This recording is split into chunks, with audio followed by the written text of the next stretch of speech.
Welcome back to Burning River Bushcraft. We've had another change in the weather, and now it has switched to rain on us. So all last night it rained, freezing rain. It was real misty early this morning, and then up until about 10 minutes ago it was full-on rain. So it's like 43 degrees out. So the temperature is actually up, but it's colder to be outside. Right down to my very core is wet just from the mist and the heavy humidity of the air. The pond that I'm standing on right now, we did a little quick demo ice fishing trip yesterday just to try everything out and test some of the gear that we had. Today is a lot different. I left my son at home because the ice conditions are kind of I'm unsure of. I don't have creepers, so I didn't want to have him slipping in the ice. If we had a soft spot in the ice, I don't want to deal with that issue right now. So even as I was walking out here today, chipping my way through, I was getting a lot more sink in the chisel. So the ice is definitely softer. But for what I want to do today, this weather is actually better. This is the exact kind of situation that I don't want to be in outside. This isn't, a sunny winter day where you can go out and, enjoy yourself ice fishing. Like I said before, the sport of ice fishing is not my gig. I am looking at this as being able to procure food from the wilderness during all conditions, and certain times of the year ice fishing is what's required. But today, like I said, this is not something that I want to be outside doing, so I'm going to try some of my passive fishing methods that I've used in the summer, and I'm going to see how that relates to the winter. Now with ice fishing, the poles that I showed yesterday, the spring pole, the fish are not real aggressive. There's a lot of light strikes. And what that spells to me is my speed hooks. So I did a video in the summertime on the speed hook, and it worked out great. So they're inexpensive, they're lightweight, and boy, they work well. So the principle here, as you see, I've got that spring tension in my hand. There's a little trigger bar, and the trigger bar is going to slide into that ring. Now when the fish pulls, it's going to pull the trigger bar and it's going to set the hook. So this seems like an ideal situation for ice. Some of those ice fishing tip-ups I were looking at, a lot of those just indicate that there's a fish on. You still have to get to the tip-up and set the hook. Now,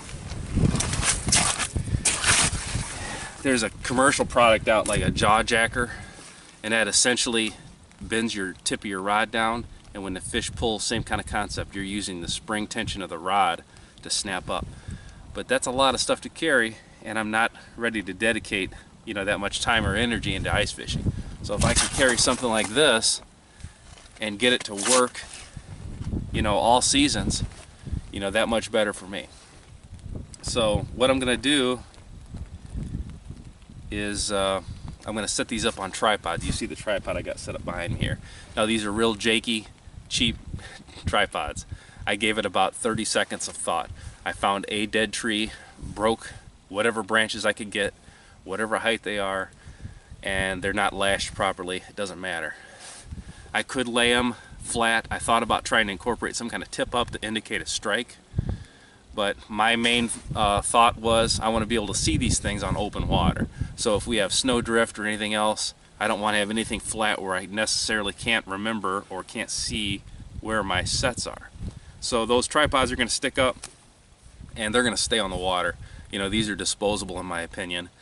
There's maybe 18 inches of bank line on it, so I'm not out anything when I pull my speed hook and just let the tripod go. So the concept of ice fishing is the fish are slow and lethargic, so they're going to be hugging the bottom.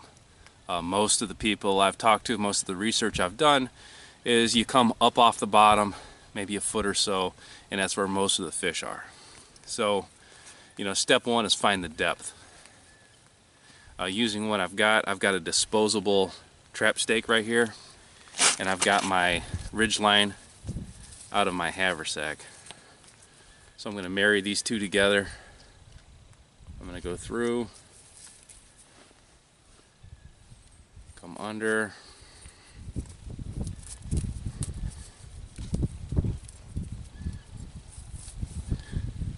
and there we go. Now you want to be careful and use something that's not going to hook anything on the bottom, because the last thing you want to do is lose any of your ridge line. But I'm pretty confident of this. A rock, anything you could use, this is just what I have handy. So I'm going to find the bottom with my ridge line.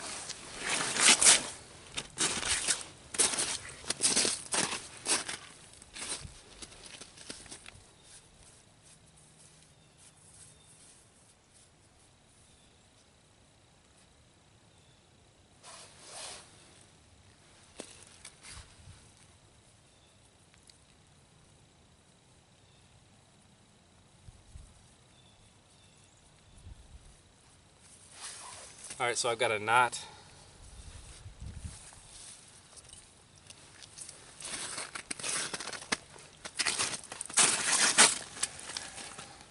So I got my knot, so I'm going to call that about 8 foot of water. You know, that's probably an arm span plus 30 inches or so.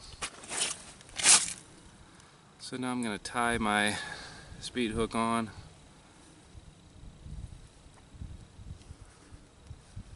Trying to remember, I think my summertime speed hook video I used basically a tripod and one end was longer where I had a little bit of give, similar to like a fishing pole basically. I'm going to use a similar concept in the wintertime, but I'm going to go straight over the ice hole, straight down. Nothing as a shock absorber between the line and the fish. So hopefully that works out for me. So you make sure you don't hook yourself with your speed hook here, and I'm going to pull off about an arm load plus maybe a foot to tie.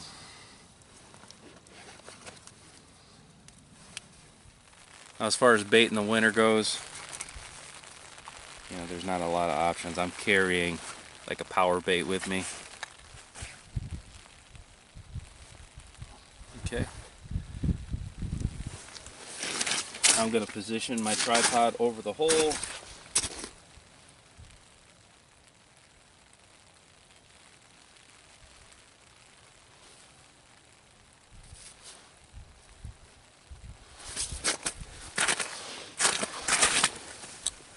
And set it and forget it.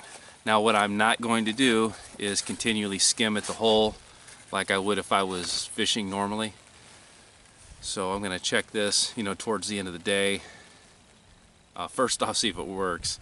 See if the fish have enough gumption to pull the trigger, and to release the spring. I sure hope they would.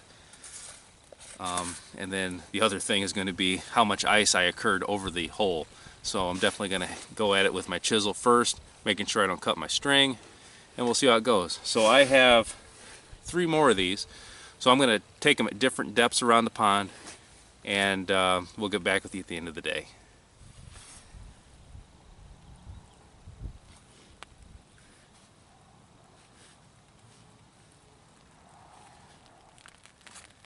Alright, so I have 3 different speed hooks set at varying depths across the pond. Most of them are about a foot off the ground, but at different intervals. You know, like I said, the tripods are scrap. They're just dead branches that I grabbed and half lashed together. If they tip over because I get a big fish on, or the wind more likely tips them over, you know, they're big enough and the holes are small enough that it shouldn't suck the whole thing down. You know, and that's really all that's important to me. So it's probably about noon, so we will give this the rest of the day, and I'll come out around evening and give this a check. So I came out here yesterday after about 4 hours to check on the speed hooks. 2 of the 3 speed hooks had the bait robbed off of it. No fish at all. None of the hooks had spread open, so they didn't pull hard enough to, you know, release the trigger. As far as the ice over the water hole, it was hardly froze up at all. You know, we just pulled the line right up, put it right back in. But the footage is lost. The footage was so freaking windy out when I was doing it. you couldn't hear myself just screaming into the mic. It was ridiculous. So it has been about 22 hours, so they've had a full day to set. I've got the chisel here. I'm not quite sure how much ice we're going to break. I'm a little apprehensive about getting too happy hitting the chisel against the ice hole here and hitting my line. So I'm going to go real easy with it. I might even use the back side, just use the stick if it's a light layer of ice I'm able to crack. But this is speed hook number 1, second check after 1 day.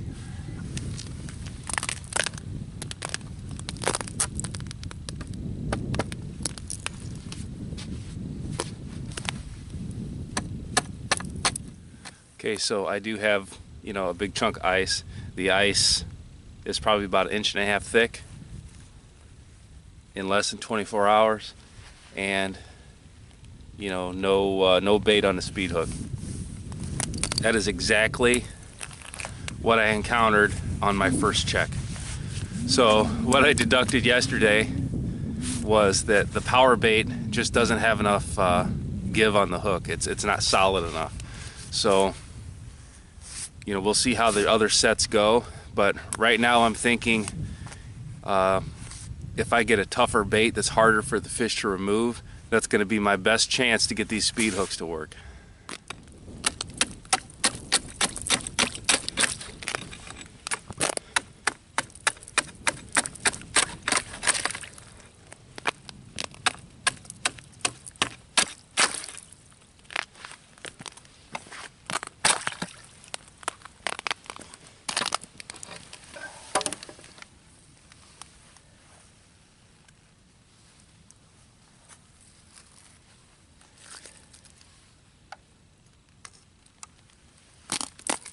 So my other concern, besides the fact that I'm losing my bait, not getting fish, is I've got this continual plug of ice.